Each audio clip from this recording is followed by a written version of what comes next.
Hello, boys and girls. Welcome back to War in the East 2, Soviet side, second week of the war, June 29th, 1941. And today we're gonna talk about something so exciting as trucks. Oh, and menus. Well, there's a lot of menus, so let's go into the cogwheel up here. Press P on your keyboard and you enter into the production menu. We're just gonna check these overall stats here. I don't know if you can see on your screen if you scroll in, otherwise you just have to listen to my voice here. Okay, I'm good. We're gonna use the epic pen here. There we go. As we can see now in our units, I think this is, I don't know if it's on the map or if it's all units in the order of battle of the Soviet Union entirely. I wouldn't know, but it's 108,000 out of 180, so we're missing 72,000 trucks. That's a lot. We have 41,000 in depots. That's normal. That's nothing we can do about that. We have 54,000 in repairs. In the pool we have 22,000 spares, I think. So apparently this is not good enough. I mean, 72,000 deficits too few. That means that all our units on the entire map are gonna get slower. And one way of getting rid of this is by disbanding motorized and mechanized and even tank units. I just disbanded a couple of motorcycle regiments that are in the OOB that's gonna be disbanded turn 4 anyways. I think the need of 180,000 is higher than I remember in previous versions. I think it maybe goes down because of elimination. These 180,000 need, that could very well be a lot of tank divisions that are encircled in the Bialystok pocket and that are going to disappear and the game is going to update. So maybe we should check this in a couple of turns. Just know that we have a very high deficit of trucks. I hope the music and the voice is good. It was in the last episode. And then we don't get copyright stricken playing this awesome Soviet propaganda music. So we're gonna jump into the, where is it? Reports? That's not it. This. Okay, here we go. Logistics phase report. I'm gonna show you a few different things with trucks. Production shows you that we have 182 factories that produces trucks. They're called vehicles here. So that means we're producing 1,820, so got times 10.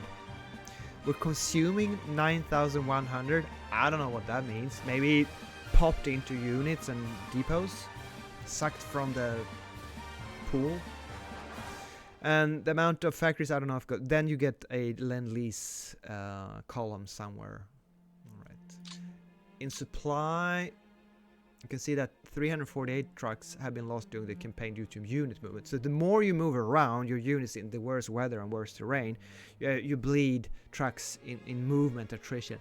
But that is actually quite low compared to, I would say, supply usage of trucks.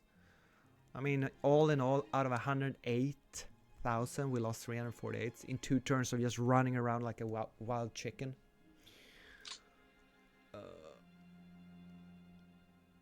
Let's see here. In fright, if you scroll down, you can see some stuff here with trucks. Unit trucks used is 2,665. I guess that means like all our motorized units moving around on the map, they're using this amount of trucks. To transport supplies, we only lost 54 trucks this turn. I'm not gonna do this every turn, don't worry. If you're interested in trucks and logistics in this game, this gives you an insight where you can check. I'm just learning about this. So you can see we captured 20 Axis trucks. They captured over 3,000 of ours, which is understandable. But I guess if you start seeing trucks lost in fright, if this number 54 goes up a lot, that means your army is using a lot of trucks and losing a lot of trucks for transporting supply from your supply depots to your units. As the Soviets, this should not be a problem as long as it's clear weather and you stick near to your depots. What else? There are more places where you can see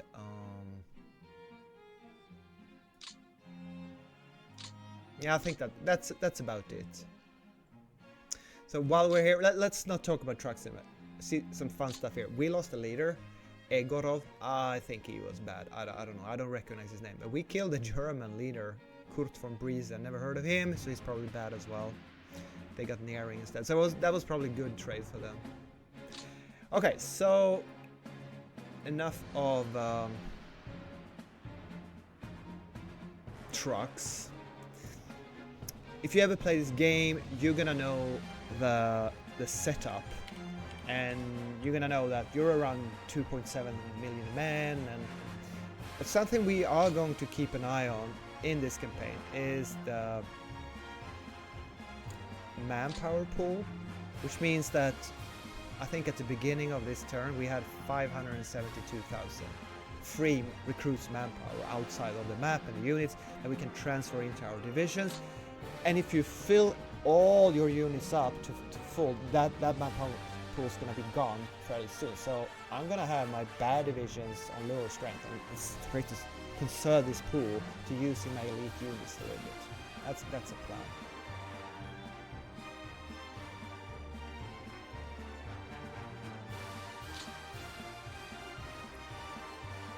I guess something you can check is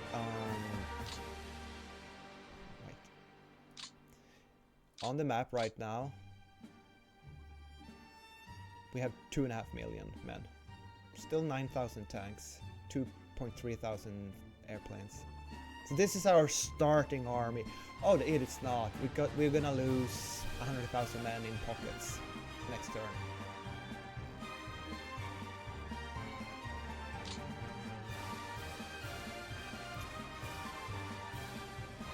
So we're gonna go through the front from the top to the bottom and just examine what I managed to scrounge together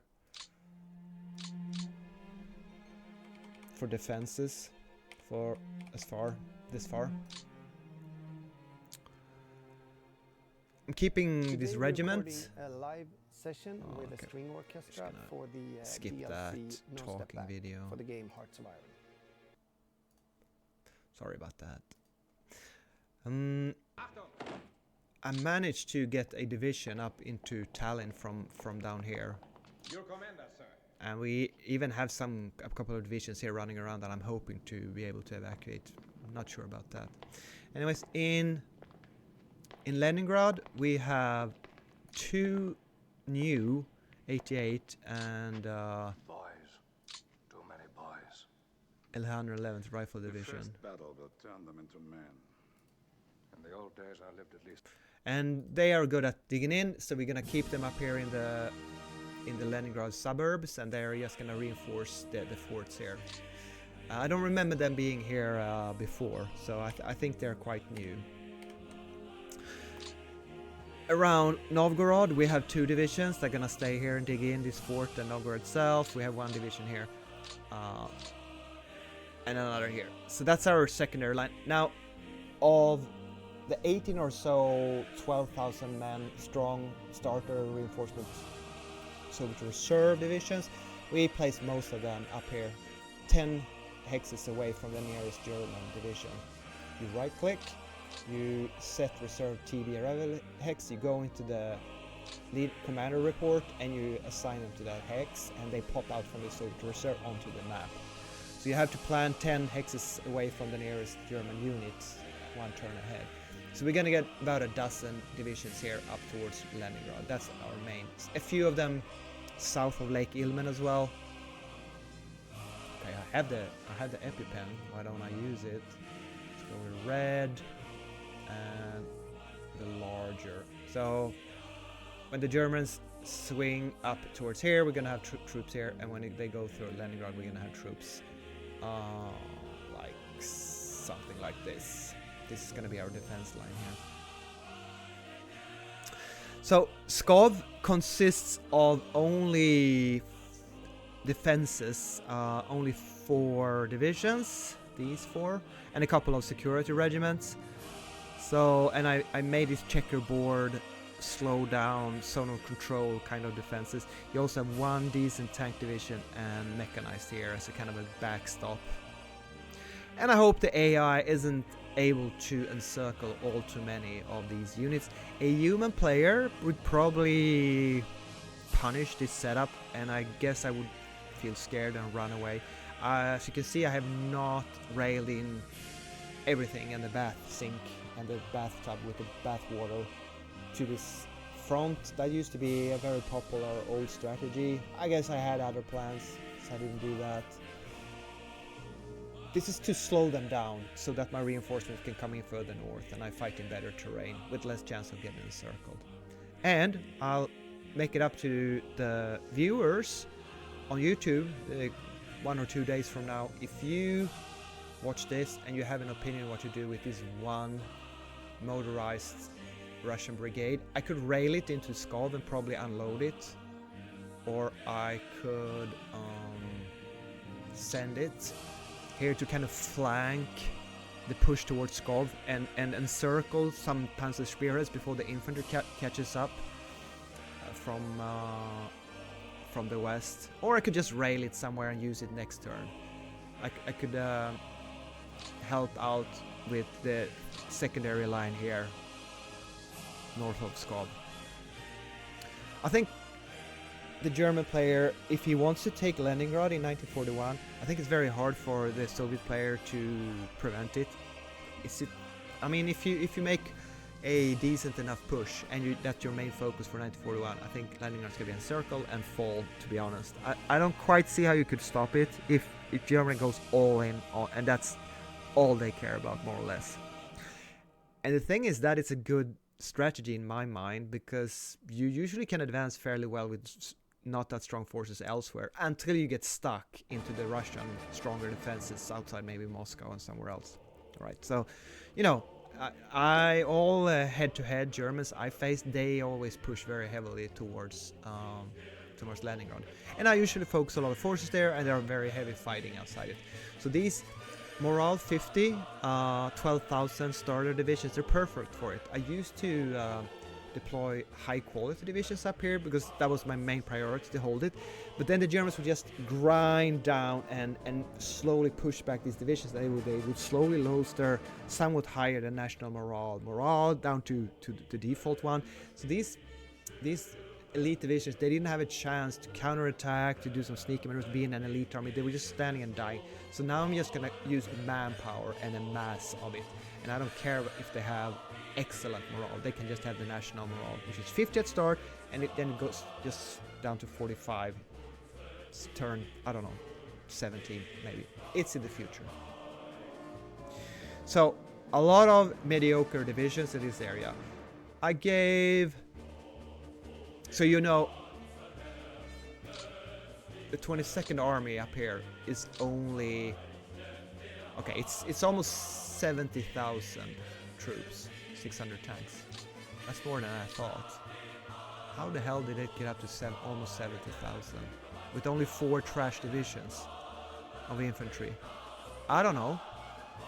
Anyways, okay, so 70,000 slowing down, speed bump outside Pskov. At Veliki Luki, we have the 19th Army, which now has only 90,000. How the hell can it have 90,000? There's a lot of trash divisions here. I'm really counting on the handful or so of divisions that's gonna enter as reinforcement next turn. I also railed in a rather decent cavalry division here with 72 morale. It's only 56% full out of 100, and yet it has almost 6,000 cavalry, so it's a very large cavalry division. Yeah, I put it on the railroad next to these rough, just because I could unload it here. It's kind of a risky movement. A human player would risk to have it encircled, but Army Group North can't have motorized units everywhere, can they? So, it's kind of a risky move. And I have a second cavalry division.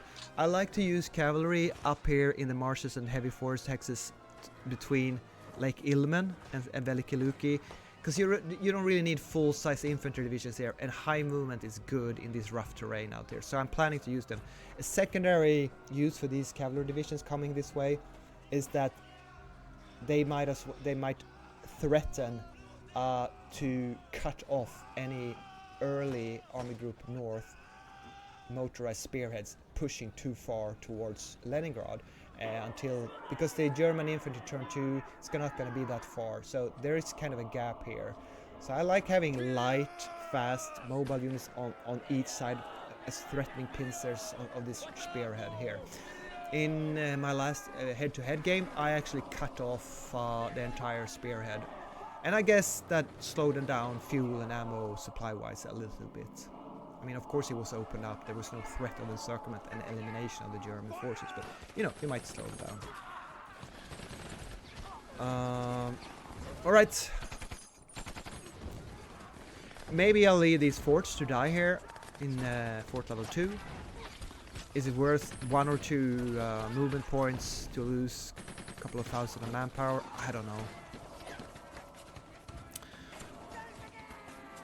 I've fallen back on the bottleneck 1 hex because the AI has put up a lot of forces. Turn 3, they're gonna have a high movement allowance, and honestly I don't know how much a human player could do on my kind of weak 1 hex defense here. I don't have a second line with zonal control behind in here, so I'm afraid that I get encircled. I would be even more afraid against a human player, but I think I'm gonna stick with this. I'm gonna abandon Vitebsk, but for now I'm leaving a small tank division here with only 5,000 men and 50 tanks. I guess I can afford to lose this in case it gets cut off. So the main defense of... I managed to get one of my red elite armies, a leader of 5.2 average, Sokolovsky. He's probably the best army leader on the map right now.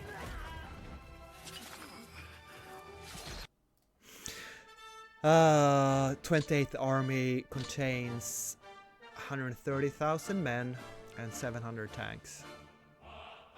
So we have a rather decently led, not very well dug in, but you know, these divisions are fairly good. And we're not gonna face German infantry next turn.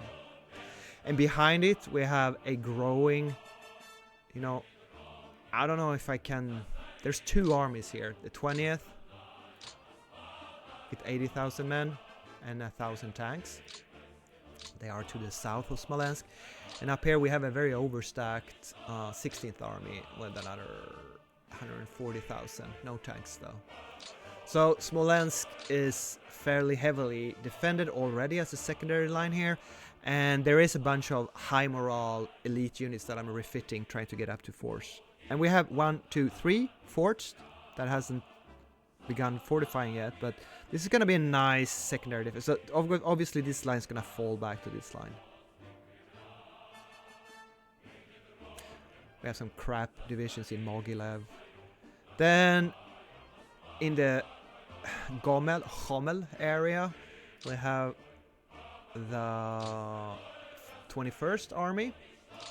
So this central Army Group Center, southern route down towards Kursk and Smolensk is covered by 1 army of 85,000 troops or so.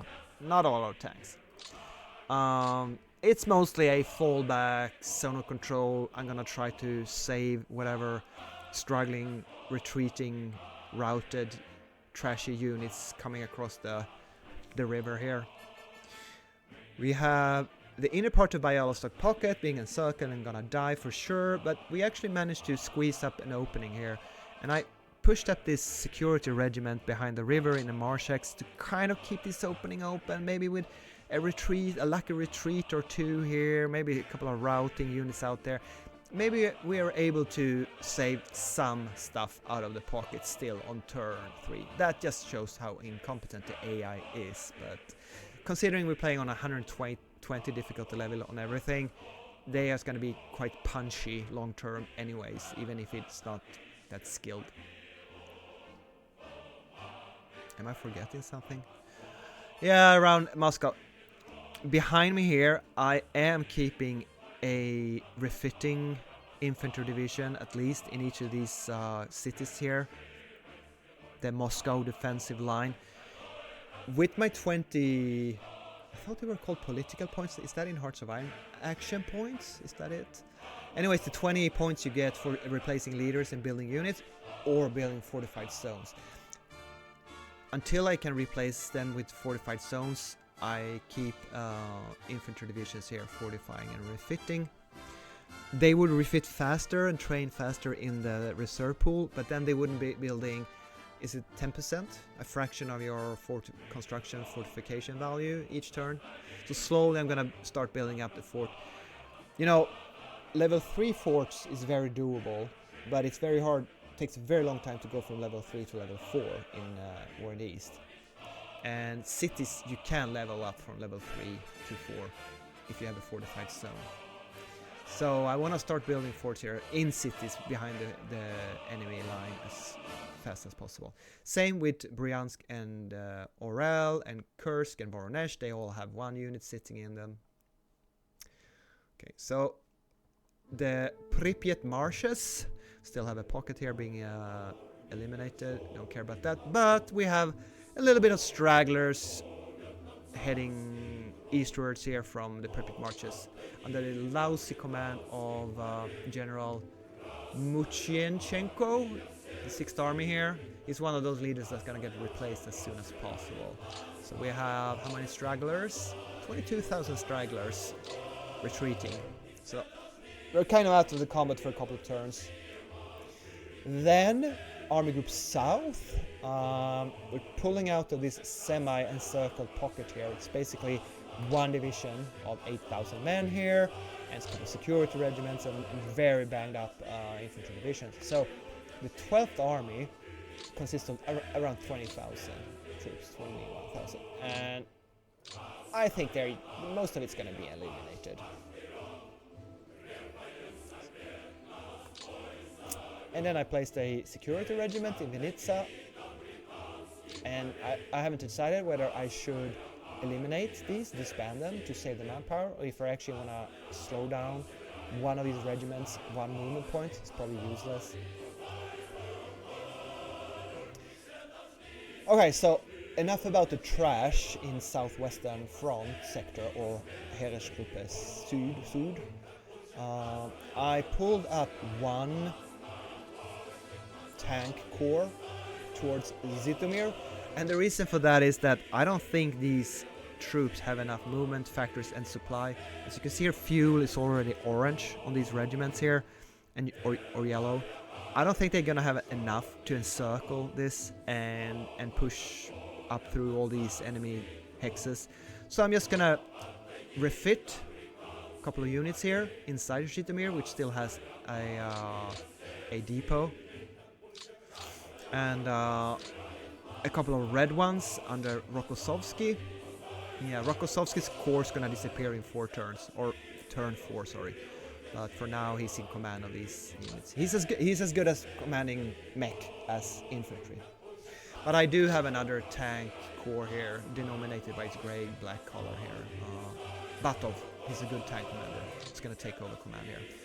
So what you want to know is how many tanks is under the command of Rokossovsky, and it's only 300 now. Oh, that is because yeah, half of them are repairing. 5th Army, sorry. So we got 660 tanks up here.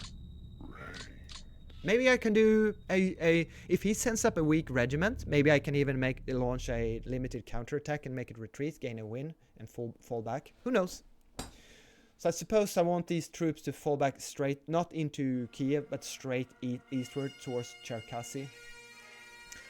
Then after long deliberation and consideration, I sent my 25th tank corps, mechanized corps here, which has the rest of 800 tanks. I sent them just running from around the front line here, all the way to this river line back here. So they're covering, let's use the Epic Pen again. They're covering with solar control here. And this river line is covered by 1 infantry division and some paratroopers here, and a unit in Nikolaev. So basically, I do have some sort of line forming on this river. Bug. It's called the Bug River. But I'm probably not going to defend it. Maybe I can slow down some spearhead mech fast regiments from crossing. Half a turn or something, slow them down just a little bit here. It's not a main line of defense, this. Okay, I'm jumping a little bit all over the place here. Kiev looks impressive, huh? Look at all these units. Yeah, that's because it's just 3 weak divisions inside Kiev fortifying right now.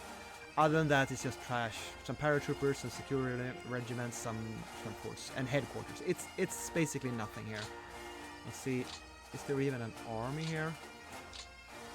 No, there's no army here. So let's say these 8, 7, and 6. It's around 20,000 in Kiev itself, and then the rest is just trash units. But as I told you in the last episode, around Cherkasy here, we are shaping up at least one major elite army of strong elite infantry divisions. And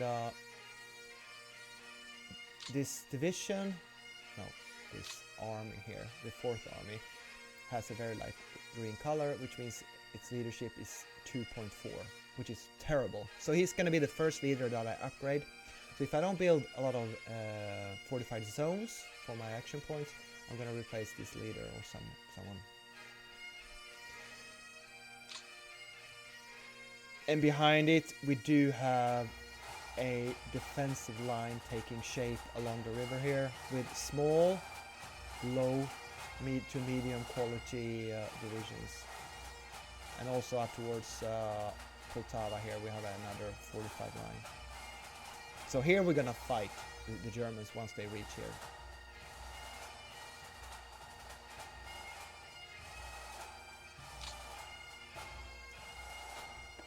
I had some trash retreating banged up divisions, 2 of them, 6 and 3,000, so that's a very small force, but I maintained a tank corps along the river line here and kept some of my forts here to slow down the Romanian axis, only because I don't see the Germans reaching here anytime soon from the north, so we don't risk getting encircled. So maybe I can slow down these paratroopers and Romanian tank divisions trying to cross here. This army, the 26th army, is orange, so its leadership is a little bit better than green. And we have around 700 tanks, or actually exactly 700 tanks, sitting on this river line.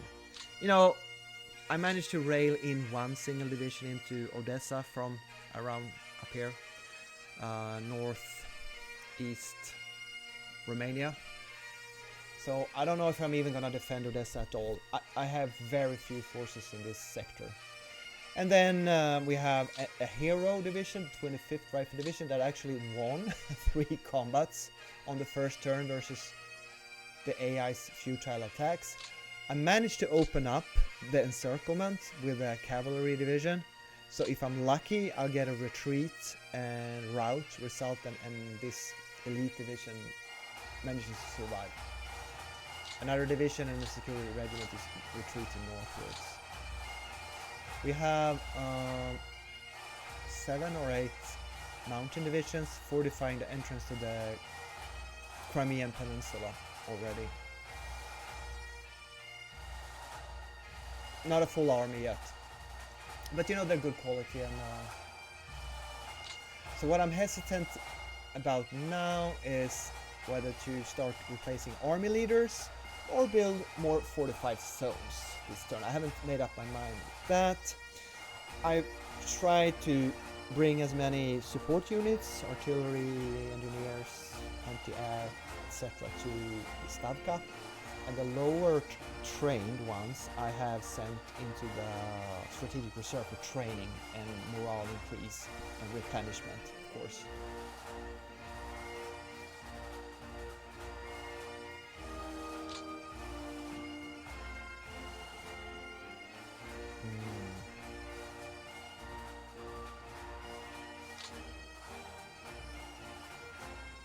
So with that, I suppose we can have a little fun doing a final summary.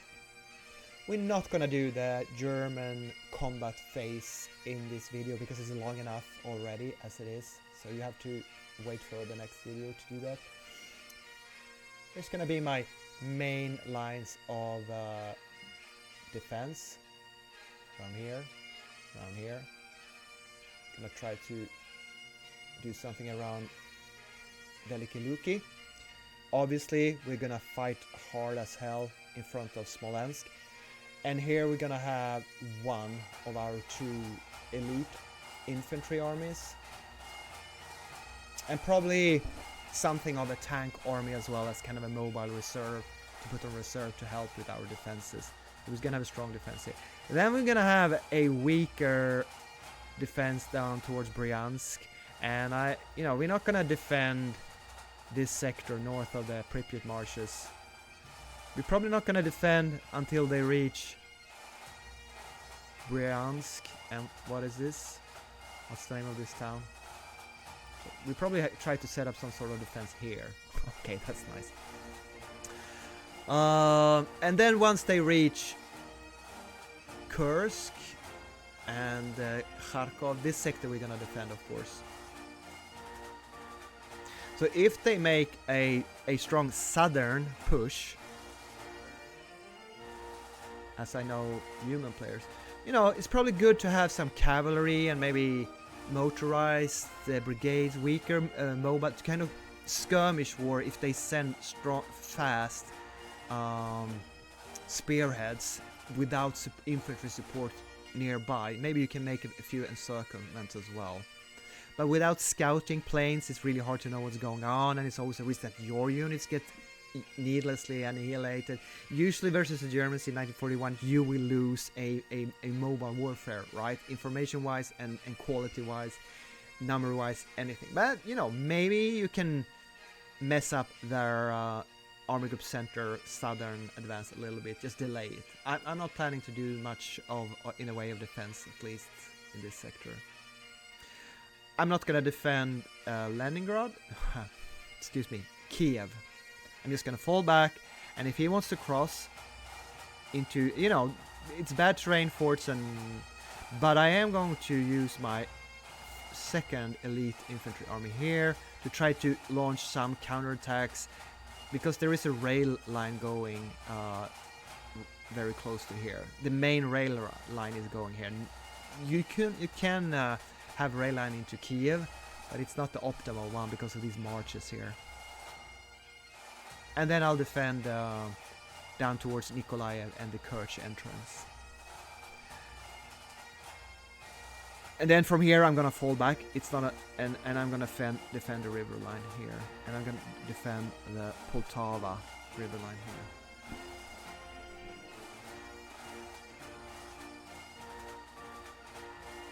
So now let me know, what would you do? Would you build 10 fortified zones and have them try to reach as far as possible before the Germans reaches there fort-wise? Or would you start investing 1 each turn into fronts or armies, higher leader quality? I don't know what's the best, but I kind of like the first week I purchased fortified zones. Because I kind of like the way they pass. If I do it now, they passively each week just build more and more fort levels. It costs you supplies, it costs you nothing.